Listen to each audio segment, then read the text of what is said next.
కాళేశ్వరం అంటే ఎక్కడో అక్కడ గోదావరిల కింద 80 మీటర్ల మీద ఉండే కాడ నుంచి హైదరాబాద్ దగ్గర హైదరాబాద్ నెత్తి మీద కుండబెట్టినట్టు 618 మీటర్లకు పైకి అప్పుడెప్పుడో శివుడు గంగను కిందికి దించిండట.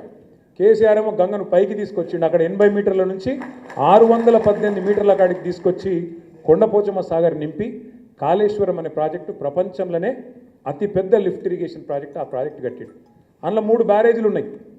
అందులో 3 బ్యారేజీలల్లా 340 పిల్లర్లు ఉన్నాయి. 340 370 పిల్లర్లు ఉన్నాయి. అందులో ఒక్క పిల్లర్కు పర్రె పట్టింది ఒక్కటి.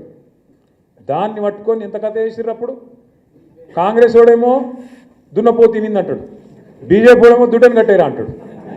ఆ పర్రెను పట్టుకొని ఇక దానికి రాహుల్ గాంధీని తెచ్చి ఎన్డీఎస్ఏనట ఇంకోటట ఆగమేఘాల మీదకి ఇగో ఇది చూసినారు, ఇగో ఇదే పర్రె చూసినారు, మొత్తం పోయింది. 1,00,000 కోట్లు ఇళ్ళకెళ్ళి పోయినాయి, పర్రెలకెళ్ళి త్వరలకెళ్ళి కిందికి వీక్నాయి. మొత్తం జనాన్ని ఆగం చేసి కాళేశ్వరం అంటేనే అవినీతి, ఇది అది డామ్ డూమ్ అని చెప్పి మొత్తానికి ఓట్లు దొబ్బినావు.